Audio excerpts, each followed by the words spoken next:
Bonjour à toutes et à tous et bienvenue pour le Commodities Market Report. Yoav Nissar pour vous retrouver. Je vous laisse prendre connaissance de l'avertissement lié au risque de trading.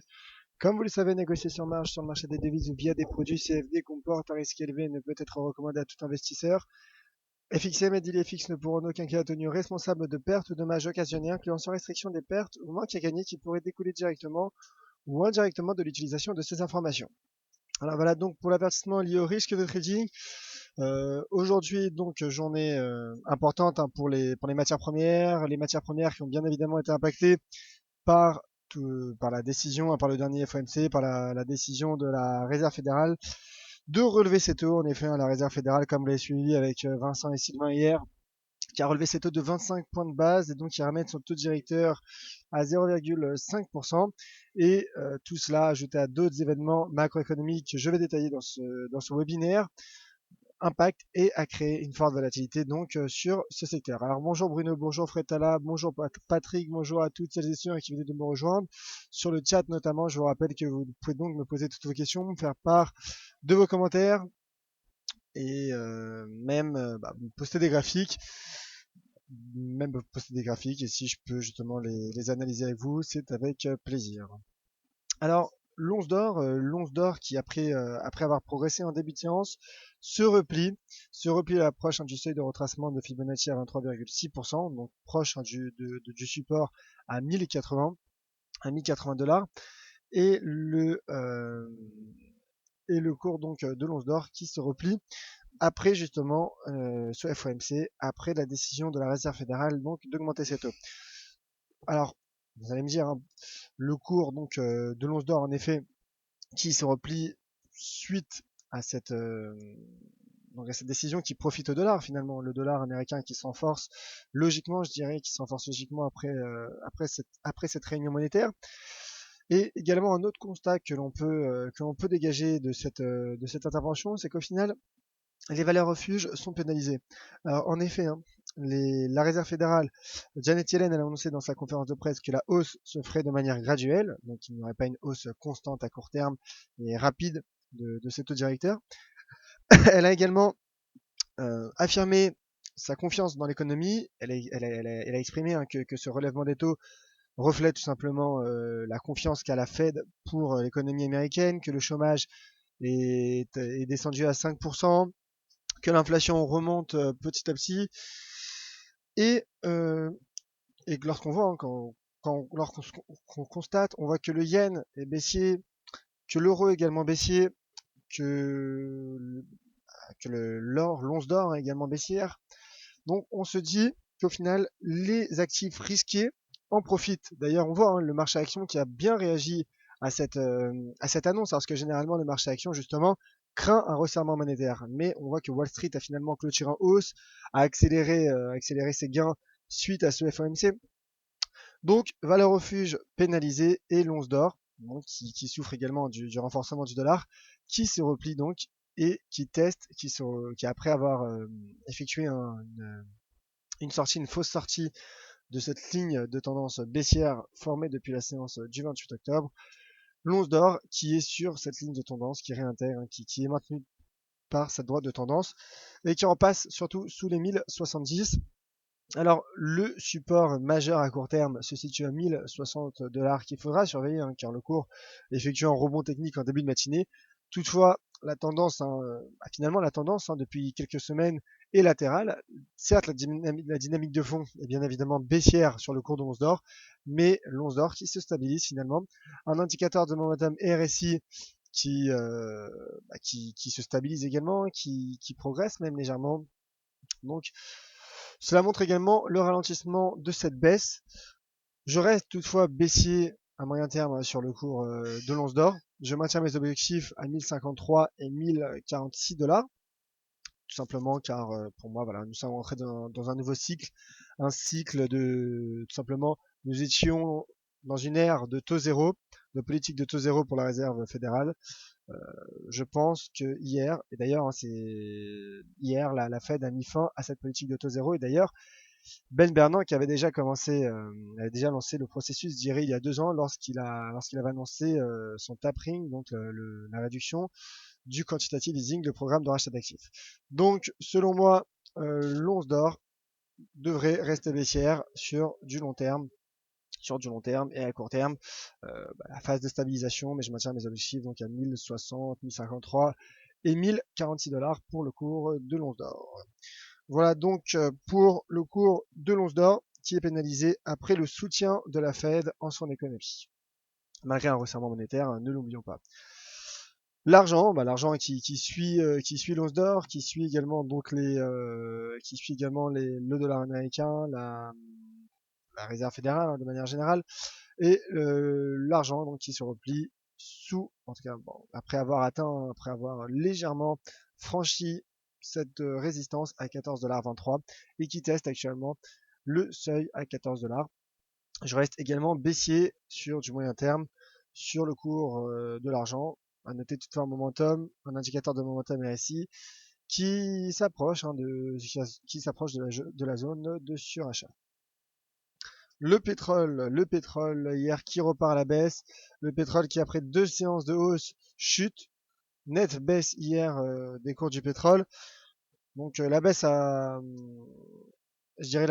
s'est accentuée à 16h30 avec la publication des stocks de brut selon l'agence d'information de l'énergie.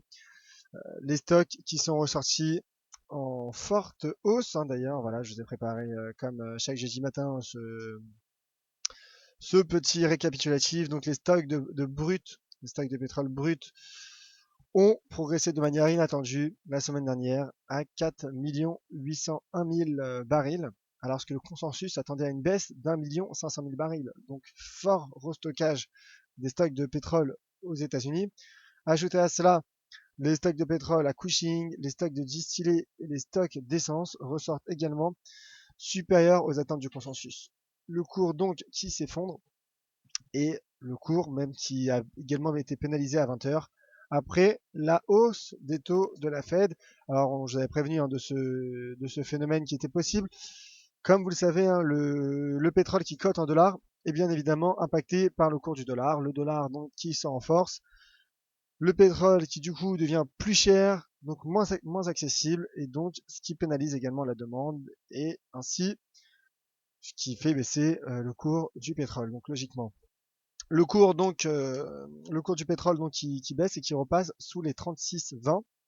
Je rappelle que les 36,20 c'est le niveau de plus bas atteint en 2008 après la crise des subprimes, la crise Lehman Brothers, après la faillite de Lehman Brothers.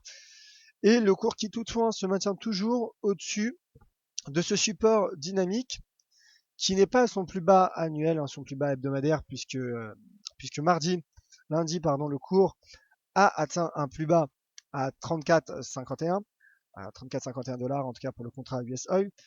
Le cours qui se maintient toujours au-dessus de ce niveau, qui se maintient au-dessus des 35. Et lorsqu'on regarde le graphique en weekly, et d'ailleurs c'est un graphique en weekly que je vais vous présenter maintenant depuis plusieurs jours, je le trouve intéressant, peut-être plus intéressant que le graphique en daily. Pourquoi?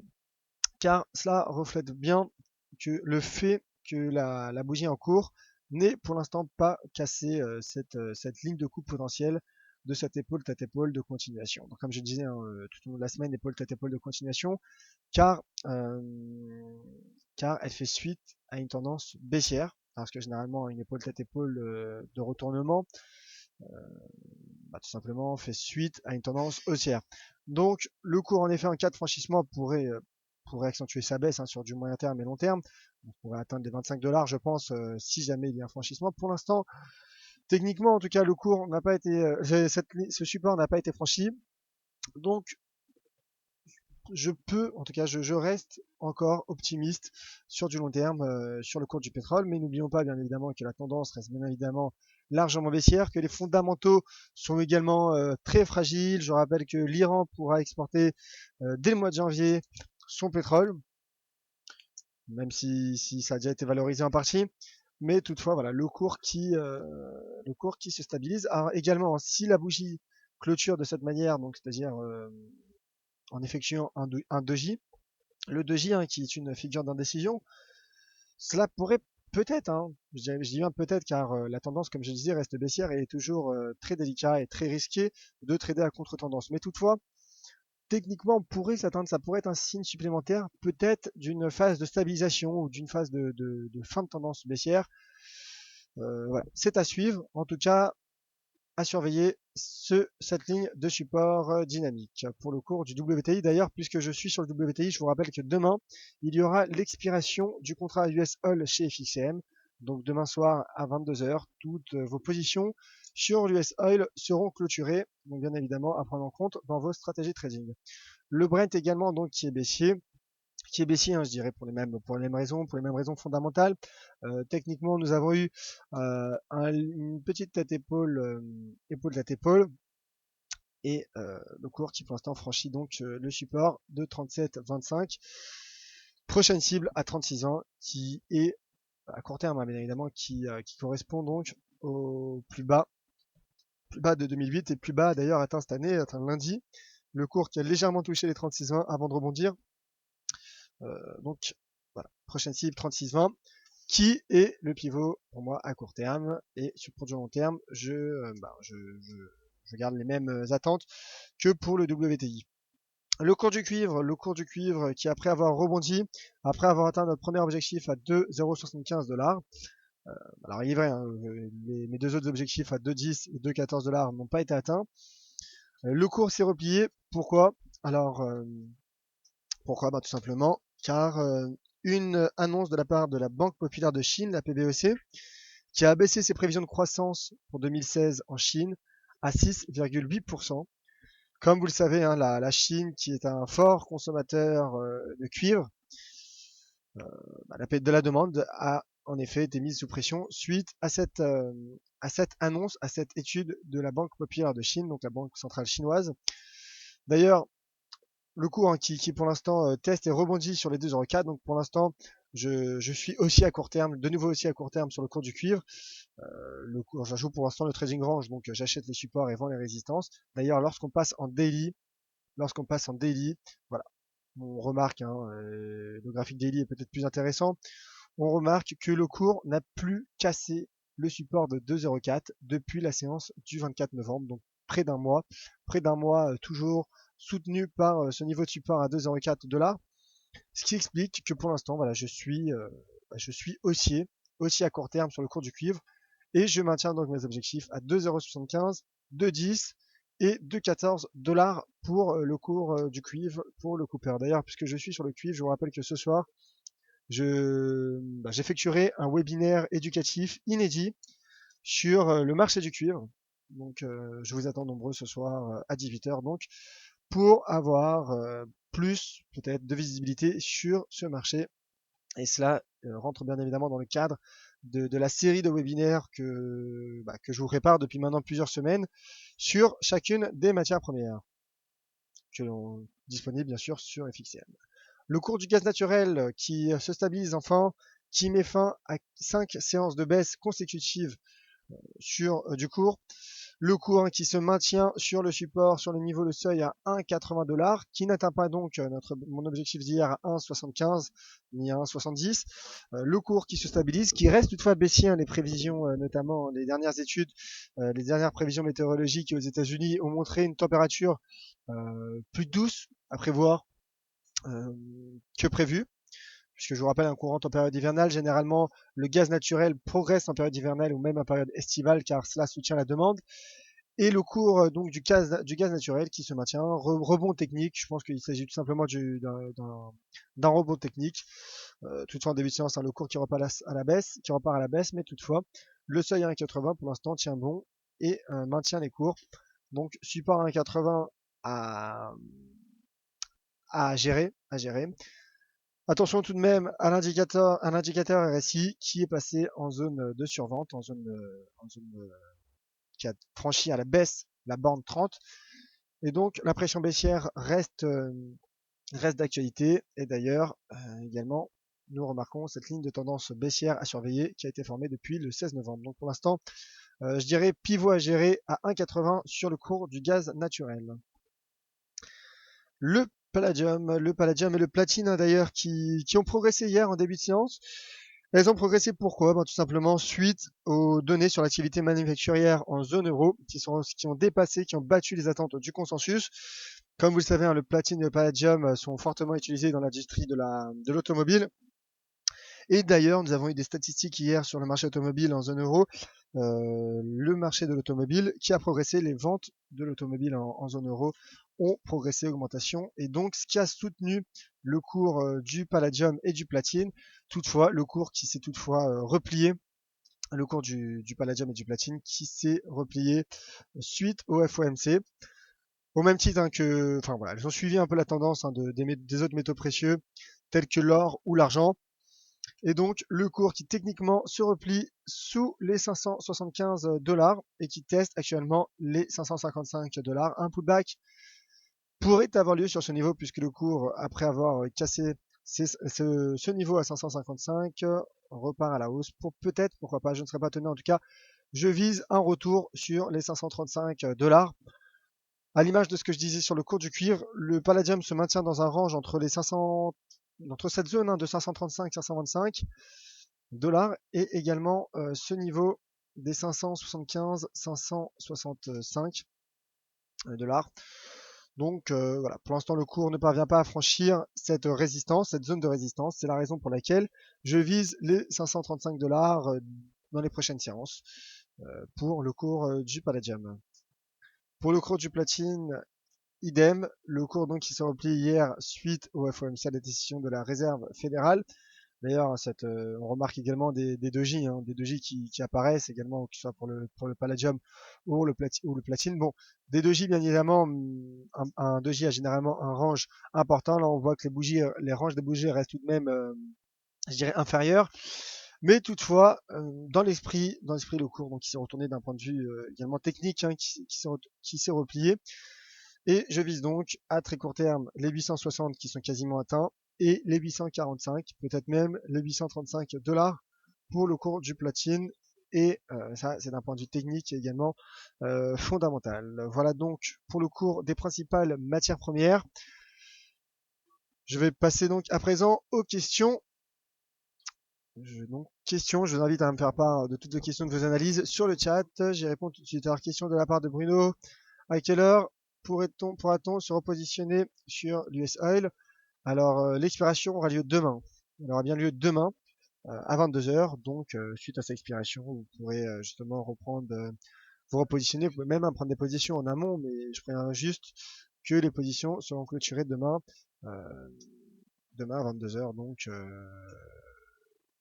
demain à 22 heures. D'ailleurs, je vous invite à aller sur le forum dans la partie releveur et dividendes où justement j'annoncerai toutes les horaires exactes sur sur justement cette expiration de l'US Oil. Autre question de visiteur. Bonjour Yoav, un mot sur le NZD USD. Très bonne question mon cher visiteur. Pourquoi? Car la nuit dernière il y a eu le taux de croissance, la publication du taux de croissance en Nouvelle-Zélande. Taux de croissance en Nouvelle-Zélande donc qui a soutenu la paire, qui a soutenu le dollar néo-zélandais, malgré le FOMC, hein, malgré la Fed, le cours qui a clôturé la séance d'hier en hausse, mais toutefois qui s'est repli ce matin en début de séance, prise de bénéfices et également tout de même un dollar qui reprend le dessus. Mais c'est surtout techniquement où j'insiste, car on voit que le cours pour l'instant ne parvient pas à franchir la résistance à 0,6785. Alors un peu comme le disait Vincent Gann récemment, un peu comme le disait Vincent Gann récemment, lorsqu'un cours a toutes les raisons de baisser, car je le rappelle hein, que la RBNZ, la banque de Nouvelle-Zélande, a abaissé son taux directeur également, enfin à l'inverse justement de la Fed, la RBNZ a abaissé son taux directeur de 25 points de base la semaine dernière, et le cours a finalement progressé. Bon, bien évidemment, c'était attendu, mais toutefois, lorsqu'un cours justement a toutes les raisons de baisser et que finalement il ne baisse pas, cela montre la volonté du marché peut-être de maintenir le taux de change à un niveau élevé. Donc, en tout cas, techniquement, le niveau à surveiller est à 0,6785, 0,6785, 0,6790, hein, c'est cette zone, hein, donc ce niveau, cette zone, et donc le cours qui voilà se replie sur cette résistance. Voilà. Donc vendre les résistances. Si vous avez vendu cette résistance, vous êtes pour l'instant en gain.